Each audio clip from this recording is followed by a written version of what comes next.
국민의힘이 앞선 전당대회 합동연설회 때 행사를 방해한 전한길 씨에 대해서 경고 조치를 내렸습니다. 비교적 가벼운 징계가 내려진 것을 놓고 일각에선 반발도 터져 나왔는데요. 네, 국회로 가보겠습니다. 박현우 기자.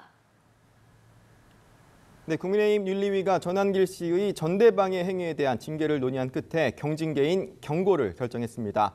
전 씨는 지난 8일 전당대회 TK 합동연설회 때 언론인 자격으로 입장한 뒤 특정 후보들을 향해 배신자 등 구호를 외치고 야유를 보내도록 당원들을 선동했다는 이유로 윤리위에 회부됐는데요.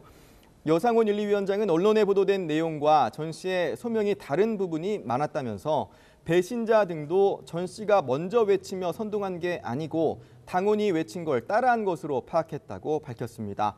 그러면서 전 씨가 전과도 없고 본인 잘못을 뉘우치며 같은 일이 반복되지 않을 것이라고 약속해 경고 결정을 내렸다고 설명했습니다. 지도부 내 중징계 기류에 더해 여 위원장도 앞서 전 씨의 전대방해 행위가 가볍지만은 않다는 입장을 밝혔던 터라 제명이나 탈당 권유, 당원권 정지 등 중징계가 내려질 것이란 관측이 많았었는데요. 경징계가 내려진 것을 두고 당 안팎에선 여러 목소리가 나오는 상황입니다.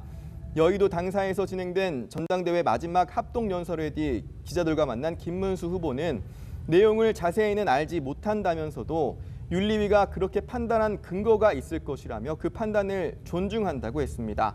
같은 반탄파인 장동혁 후보도 독립기구인 윤리위에서 내린 결정에 대해 의견을 밝히는 건 적절치 않다고 했는데 사실상 윤리위 결정을 두둔하는 것으로 해석이 됐습니다. 반면 찬탄파인 조경태 후보는 전 씨에 대한 경징계는 국민의힘의 한계를 여실히 보여준 것이라며 대표가 되면 전 씨를 단칼에 제명하겠다고 날을 세웠습니다. 안철수 후보도 윤리위 결정에 심한 유감을 표한다며 대표가 된다면 다른 일들에 대해서라도 윤리위를 소집해서 새로 심사를 받게 하겠다고 경고했습니다.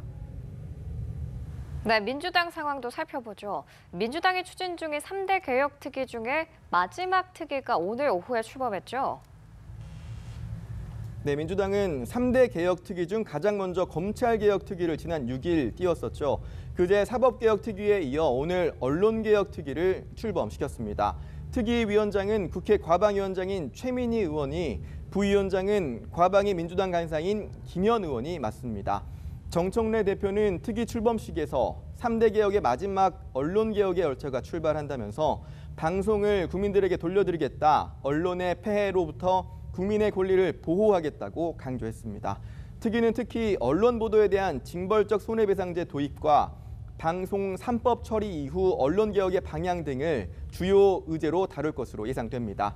이런 가운데 민주당은 오전 평당원 최고위원 선출을 위한 공개 선발 절차에 돌입했습니다. 평당원 중에서 당 지도부 회의 등에 참석해 목소리를 직접 낼 수 있는 최고위원을 뽑는 제도로 이번에 최초로 도입이 됐는데요. 20일까지 후보 등록 신청 뒤 서류 면접 심사와 온라인 토론회, 합동 연설회를 거치게 됩니다. 이후 이틀간의 전 당원 투표를 통해 평당원 최고위원을 최종 선발합니다. 지금까지 국회에서 전해드렸습니다.